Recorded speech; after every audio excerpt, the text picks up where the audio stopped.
Waikiki बीच से आने के बाद आफ्टर लंच हम लोग बोएडो इन टेम्पल गए वहाँ पे देखने के लिए। और ये एक बुद्धिस्ट टेम्पल है जो जापान के किसी बहुत बड़े टेम्पल की कॉपी है। ये बहुत ही ब्यूटीफुल एंड पीसफुल प्लेस है। टेम्पल से दर्शन करके जैसे ही बाहर निकलते हैं, एक वहाँ छोटा सा पॉन्ड है जहाँ पे वैरायटी ऑफ फ़िश है और इनकी बहुत अच्छे से टेक केयर की जाती है क्योंकि यहाँ पे फ़िशिंग नहीं होती है। ये one of the centre of attraction है उस टेम्पल का, जो बच्चे बहुत पसंद करते हैं। और उसके अलावा वहाँ पास में ही एक शॉप है जहाँ पे फ्रेश शुगर केन जूस मिल रहा था और पाइनएप्पल जूस भी मिल सकता है।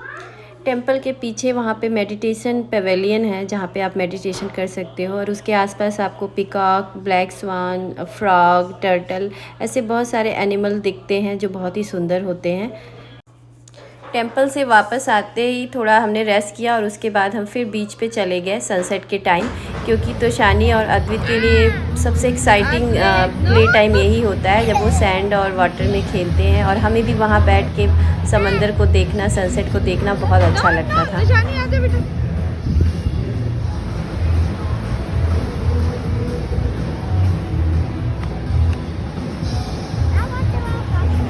वहाँ बीच पर जो आसपास के बड़े होटल हैं उनके ओपन में उनके बहुत सारे प्रोग्राम चलते रहते हैं, जैसे वहाँ का traditional dance, live music, live concert. तो वहाँ पे आप 2-3 आवर्स बहुत ही अच्छे से एंजॉय कर सकते हो।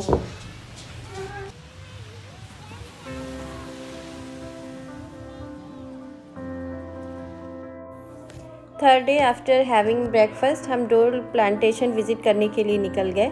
डोल प्लांटेशन वहाँ पे एक्चुअली पाइनएप्पल की फार्मिंग होती है और इन हाउस वहाँ पे जो उनका रेस्टोरेंट है वहाँ पे पाइनएप्पल से बनी हुई बहुत सारी डिशेस, वेप एंड जूस, फ्रेश जूस मिलता है। यहाँ पर विज़िट करने के लिए बहुत सारे अट्रैक्शन हैं जो कि पेड हैं। उन्हें विज़िट करने के लिए आपको टिकट बाई करनी पड़ती है। उनमें से एक है प्लांट से बनी हुई मेज़, जो कि जिसे भूल भुलैया भी कहते हैं, और ये वर्ल्ड की सबसे बड़ी मेज़ है। और उसके अलावा उनका एक गार्डन भी है जहाँ से वर्ल्ड के हर जगह से लाके प्लांट लगाए गए हैं, डिफरेंट काइंड ऑफ प्लांट, और उनके पास ही उसका डिस्क्रिप्शन भी लिखा हुआ है जिससे आपको उसके बारे में सब पता चले। ये यहाँ पे एक टॉय ट्रेन है जिसे पाइनएप्पल एक्सप्रेस ट्रेन भी कहते हैं। इस ट्रेन में ये बिठा के आपको पूरे पाइनएप्पल फार्म को विज़िट करवाते हैं और उसके साथ ही आपको बताते हैं कि पाइनएप्पल की फार्मिंग कैसे होती है, क्या टेक्निक, क्या मशीनरी यूज़ होती है। नेक्स्ट बुकिंग हमने कुआलोआ रेंज की करा रखी थी जहाँ पे जुरासिक पार्क मूवी की शूटिंग हुई थी। लेकिन बच्चे डोल प्लांटेशन को विज़िट करते ही बहुत टायर्ड हो गए थे और फिर हमें ऐसा लगा कि इसे भी ओपन में ही विज़िट करना है, तो हमने कुआलोआ रेंज को विज़िट करने का प्लान स्किप कर दिया। और वहाँ से हम पॉलिनेशन कल्चर सेंटर चले गए जहाँ पे आप हवाई के लोकल कल्चर के बारे में बहुत कुछ जान सकते हो।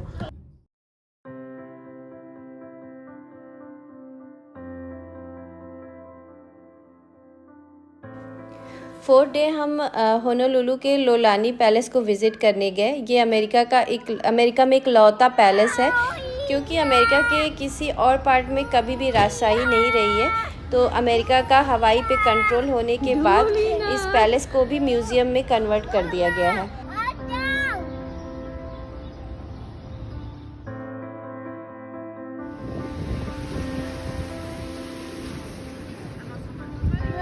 Ready, Toshami?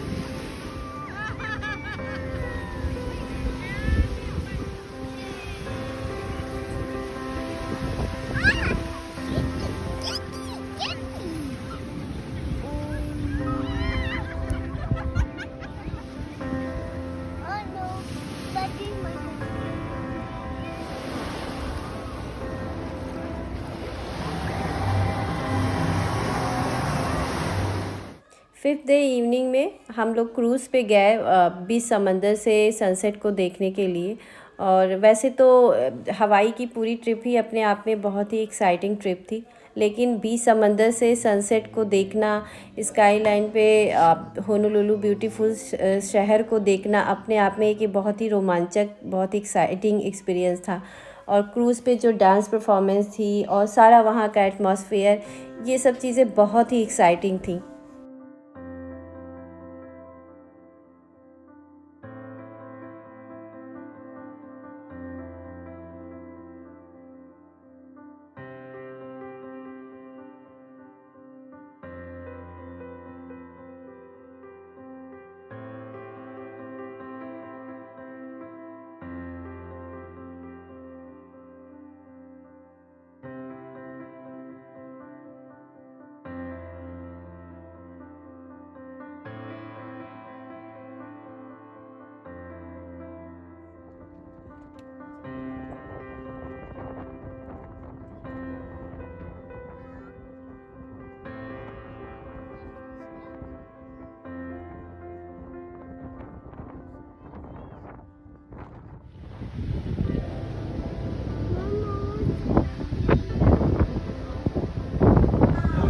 6th डे हम हना हुमा बे गए। ये एक नेचुरल प्रिजर्व है जहाँ पे बहुत सारी तरह की सी स्पीसीज़ पाई जाती हैं और ये स्कूबा डाइविंग के लिए वर्ल्ड का one of the best place है। इसे इन्होंने बहुत ही संभाल के रखा हुआ है और यहाँ पे different kind of fishes, coral leaves और बहुत सारी स्पीसीज़ पाई जाती हैं।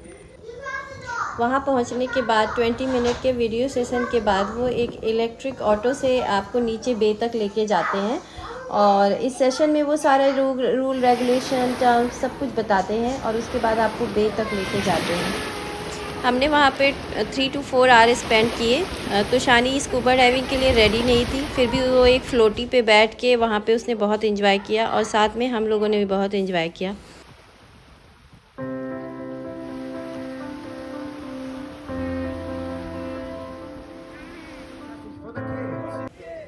हवाई में लास्ट नाइट हमारी जो वहाँ पे लास्ट नाइट थी, वहाँ पे हमने वहाँ की नाइट लाइफ एक्सप्लोर की। वहाँ जहाँ हम रुके थे वो वहाँ का मेन सेंटर था और नीचे होटल से नीचे जाते ही वहाँ पे स्ट्रीट आर्टिस्ट, बहुत सारी एक्टिविटीज़, म्यूज़िक सब कुछ होता है और आप वहाँ पे स्ट्रीट शॉपिंग से लेके और बड़े से बड़े ब्रांड के स्टोर तक पा सकते हैं। तो वहाँ पे हमने बहुत एंजॉय किया और वहाँ जितने भी लोकल होते हैं या जो टूरिस्ट होते हैं, हर कोई शाम को उतना ही उस लाइफ को एंजॉय करता है।